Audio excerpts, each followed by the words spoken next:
Cretans are always liars, evil beasts, lazy gluttons. This phrase is found in Titus chapter 1, verse 12. But why did Paul quote these words? Sometimes Paul's words can be hard to understand because they are very complex, as mentioned in 2 Peter chapter 3, verse 15 and 16. And reckon the patience of our Master as deliverance, as also our beloved brother Shaul wrote to you according to the wisdom given to him, as also in his letters, speaking in them concerning these matters, in which some are hard to understand, which those who are untaught and unstable twist to their own destruction, as they do also the other scriptures. Let us look into the meaning Paul had behind the message he gave to Titus. Titus chapter 1 verse 10. For there are many unruly men, senseless talkers and deceivers, especially those of the circumcision. Certainly in this passage he wasn't referring to all those who are circumcised under the Torah, because then he would be referring to himself and many others. So let's read on to understand who exactly is he referring to. Titus chapter 1 verse 11. Whose mouths have to be stopped, who upset entire households, teaching what they should not teach, for the sake of filthy gain. One of them, a prophet of their own, said, Cretans are always liars, evil beasts, lazy gluttons.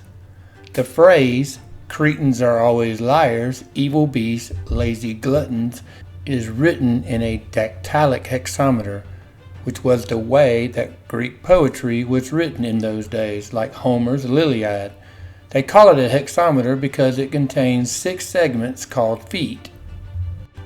There are divisions between the feet, and there are short syllables and long syllables. Shown here is an example of a dactylic hexameter.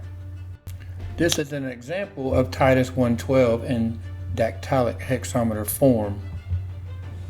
This quote is found in Callimachus' hymns to Zeus, shown here, but was attributed to Epiphanetus. Epiphanetus was a Greek poet and a seer from Knossos on the Isle of Crete. He lived in the 6th century BCE and became known as one of the 7 wise poets in ancient Greece. Among other things, he was famous as the original Rip Van Winkle. According to widely known legends, he once lay down for a nap in a cave while searching out for lost sheep. He woke up, it was some 50 years later, and scarcely nothing was recognizable to him. He soon gained renown as a favorite in heaven, and was thought to have received divine revelation from Zeus during his sleep. Epiphanetus was also a priest of the cult of Zeus on Crete, acquainted with the famous lawgiver Solon, and reputed to survive on almost no food. He was known as a seer or a prophet, but according to Aristotle, he only practiced divination about the past, not the future. As you can see, Epiphanetus was a priest of Zeus and a prophet, as Paul mentioned. And those prophets, or oracles as they were called, charged people for their prophecies like modern-day fortune tellers do. This is a quote from historyanswers.co.uk. Those who were approved then had to undergo a variety of traditions, such as carrying laurel wreaths to the temple. It was also encouraged for consultants to provide a monetary donation as well as an animal to be sacrificed. Here's another quote from www.thecollector.com, Oracle of Delphi. Each consultant had to pay money and offer a palanos, a type of sacrificial cake, before the consultant. A further sacrifice was burned as an offering to all the gods and also to the people of Delphi. It was then time for the consultant to meet with the priestess of Apollo, otherwise known as the Pythia or Oracle of Delphi. Now this gives us understanding to Titus 1:11, whose mouths have to be stopped, who upset entire households, teaching what they should not teach for the sake of filthy gain. Paul gives us clues to who he was referring to, and there's a relationship between the prophets of Zeus and the oracles of Delphi, because Cretans were mentioned in Homer's plays that were widely popular at the time. The Homeric hymn to Apollo is the oldest of the three Loki, dating back to the 7th century BC. Apollo is connected with the site by his epithet, Delphinios, the Delphinian. The story goes that Apollo travels about after his birth on Delos seeking a place for an oracle. He is advised by Telephus to choose Chrysa, below the glade of Parnassus, which he does, and has a temple built, killing the serpent that guards the spring. Subsequently, some Cretans from Knossos sailed up on a mission to reconnoiter Pylos. Changing into a dolphin, Apollo cast himself on the boat's deck. The Cretans did not dare to remove him, but sailed on. Apollo then guided the ship around Greece, ending back at Chrysa, where the ship ran aground. Apollo then entered his shrine with the Cretans as his priest, who worshipped him as Delphinius of the dolphin. Paul had dealings with the oracle of Delphi in Acts 16:16, and it came to be, as he went to prayer, that a certain slave girl possessed with a spirit of Python did meet us, who brought her masters such profit by foretelling. Having followed Shaul and us, she cried out, saying, "These men are the servants of the Most High Elohim, who proclaim to us the way of deliverance." And she was doing this for many days. But Shaul, greatly annoyed, turned and said to the spirit, "I command you in the name of Yahushua Messiah to come out of her." And it came out that same hour. But when her masters saw that their anticipation of money-making was gone, they seized Shaul and Silas and dragged them into the marketplace to the rulers. Notice in verse 19 that it says their anticipation of money-making was gone. This goes back to Titus 1:11, whose mouths have to be stopped, who upset entire households, teaching what they should not teach for the sake of filthy gain. Paul goes on to say, "This witness is true, therefore rebuke them sharply in order for them to be of sound in belief, not paying attention to Yehudi fables and commands of men who turn from the truth." The fables he's referring to is the oracles called the Sibylline oracles, sometimes called the pseudo-Sibylline oracles.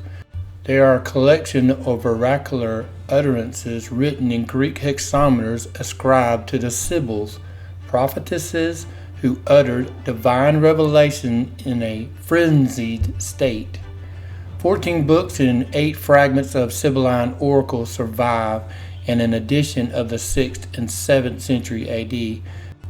They are not to be confused with the original Sibylline books of the ancient Etruscans and Romans, which were burned by the order of Roman general Flavius Stilicho in the 4th century AD. Instead, the text is an odd pastiche of Hellenistic and Roman mythology interspersed with Jewish, Gnostic, and early Christian legend. In other words, Yehudi fables.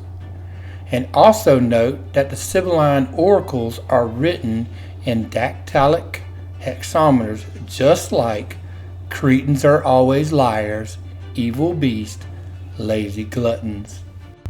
As you can see, the prophet mentioned in this are not the Yehudim, they are prophets of Zeus, in which John mentions in Revelation 2:8.